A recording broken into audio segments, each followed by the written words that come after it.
Assalamualaikum warahmatullahi wabarakatuh. Salam sejahtera bagi kita semua. Puji dan syukur kita panjatkan atas kehadiran Allah Subhanahu wa taala karena nikmat dan karunia-Nya kita dapat berkumpul di Zoom kita hari ini.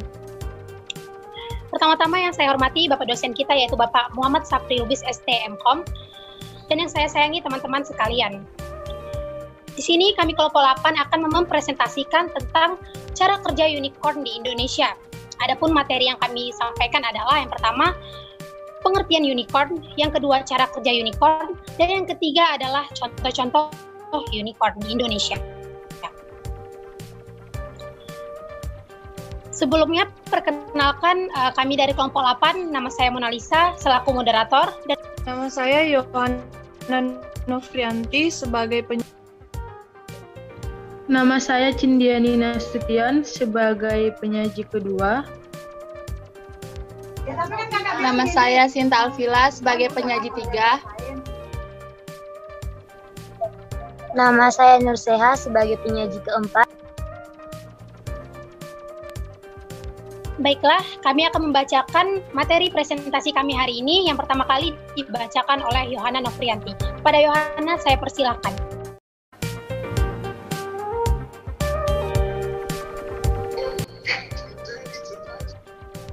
Digunakan untuk merujuk kepada startup dan rintisan teknologi yang memiliki nilai dari 1 miliar US dollar atau sekitar 4,23 triliun rupiah. Ini bisa dianalogikan dengan nilai jual suatu perusahaan. Bila perusahaan tersebut dijual, kurang lebih valuasi yang ditetapkan adalah harga jual. Unicorn sendiri merupakan istilah yang pertama kali dipopulerkan oleh seorang venture kapitalis. Ada 75 baterai. Ini menggunakan unicorn untuk menggambarkan startup yang bernilai 1 miliar US dollar. Dikarenakan kemiripan antara startup tersebut dengan hewan mistis dari mitologi Yunani kuno ini. Startup 1 miliar US dollar dan unicorn sama-sama langka dan susah dicari. Dalam penelitian yang dilakukan Aileen Lee di tahun 2013, awalnya ia hanya menemukan 39 startup.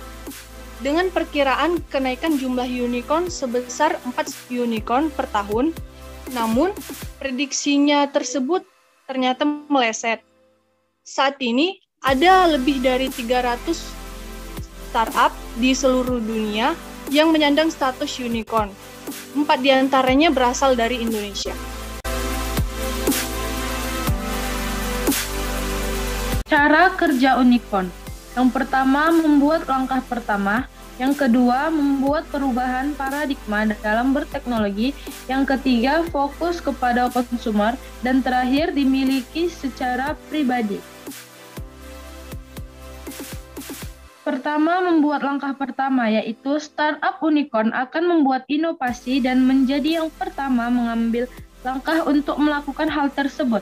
Dengan mengambil inisiatif sebagai yang pertama melakukan, maka sebuah startup dapat mengambil keuntungan dan membuat inovasi terlebih dahulu jika menemukan masalah untuk dikembangkan sebagai tambahan dalam modal bisnis. Yang kedua, membuat perubahan paradigma dalam berteknologi. Hampir semua perusahaan startup mengubah paradigma dalam penggunaan teknologi.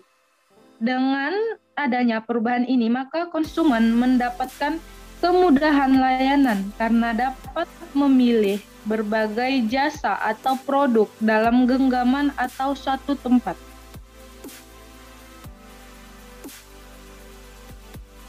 Ketiga, fokus kepada konsumer. 62% startup unicorn memiliki bisnis model berupa B2C atau business to consumer yang berorientasi dan berfokus memudahkan serta memberikan keterjangkauan secara lebih luas kepada pelanggan. Hal ini dicontohkan oleh Spotify yang membuat musik lebih mudah untuk dinikmati melalui aplikasi telepon genggam atau dan legal. Yang keempat, dimiliki secara pribadi. Sebagian besar perusahaan startup unicorn dimiliki secara pribadi. Dengan begitu, perusahaan ini dapat meningkatkan valuasinya saat ada perusahaan atau investor masuk menanamkan modalnya.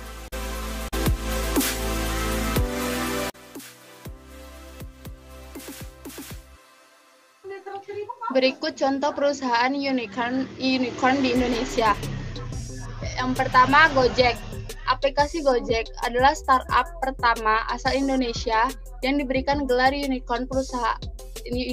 Perusahaan ini didirikan dengan prinsip mampu menyelesaikan berbagai tantangan setiap hari dengan bantuan teknologi. Sejak pertama kali diluncurkan, mampu meraih jumlah pengguna yang luar biasa. Selain mampu menyediakan moda transportasi yang murah dan juga cepat, Gojek juga sudah berevolusi dari hanya menawarkan tumpangan menjadi memiliki 20 layanan saat ini. Kedua, Bukalapak. Sejak pertama kali didirikan pada tahun 2010, Bukalapak telah sukses melayani lebih dari 6 juta pelapak, 5 juta mitra Bukalapak, dan 90 juta lebih pengguna aktif. Bukalapak berhasil mendapatkan status unicorn pada tahun 2017 lalu. Pada bulan Oktober 2019 lalu, Sri Pendanaan F mencatat tingkat valuasi Bukalapak yang berhasil menyentuh angka 2 miliar US dollar. Ketiga, Tokopedia. Startup platform e-commerce ini didirikan pertama kali oleh William Tanuwijaya dan Leontinus Alva Edison di tahun 2009. Di tahun 2017 lalu, perusahaan ini berhasil menjanang gelar unicorn, dan pada tahun yang sama juga, Tokopedia berhasil mengumumkan pendanaan yang mencapai total 1,1 miliar US dollar. Bahkan pada tahun 2020 lalu, Tokopedia mengklaim sudah mampu menguasai 1,5 jumlah total perekonomian di Indonesia. Mereka mencatat ada lebih dari 7,2 juta UMKM yang sudah tergabung langsung dengan jumlah pengguna aktif bulanan yang menyentuh angka 90 juta pengguna. Keempat, Traveloka. Startup selanjutnya yang berhasil menyandang gelar unicorn adalah Traveloka yang pertama kali dibangun pada tahun 2012 lalu. Perusahaan ini bergerak pada bidang pemesanan, hotel, dan juga travel. Gelar unicorn tersebut berhasil diraih oleh Traveloka sejak bulan Juli tahun 2017. Setelah sukses meraih pendanaan yang mampu meningkatkan kekuatan posisi Traveloka sebagai pasar industri travel di Indonesia, pada tahun sebelumnya, Traveloka mengumumkan berhasil meraih pendanaan sebesar 500 juta US dollar. Kelima, OVO. OVO berhasil menjadi perusahaan startup unicorn kelima di Indonesia dengan nilai valuasi yang sebesar 2,9 miliar US dollar, yang artinya lebih tinggi dari Bukalapak serta Traveloka. Saat ini, aplikasi pembayaran yang serba bisa ini menjadi perusahaan fintech paling besar di Indonesia yang pada tahun 2018 lalu mengklaim sudah menjalankan lebih dari 1 miliar transaksi.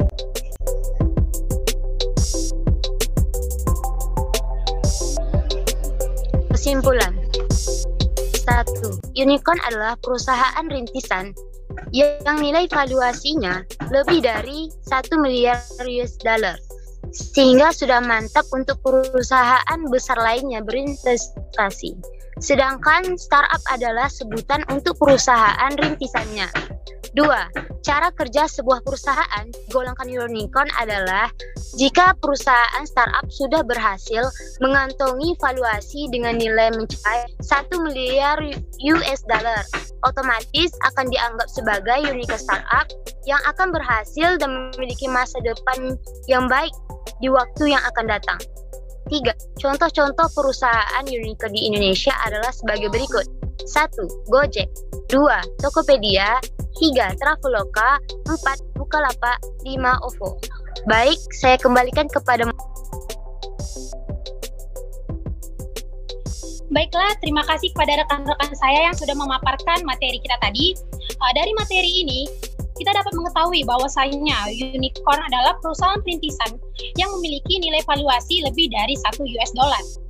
Dan sekarang ini sudah banyak perusahaan rintisan yang kita ketahui yang begitu maju dan tidak luput pula dari penggunaan teknologi informasi.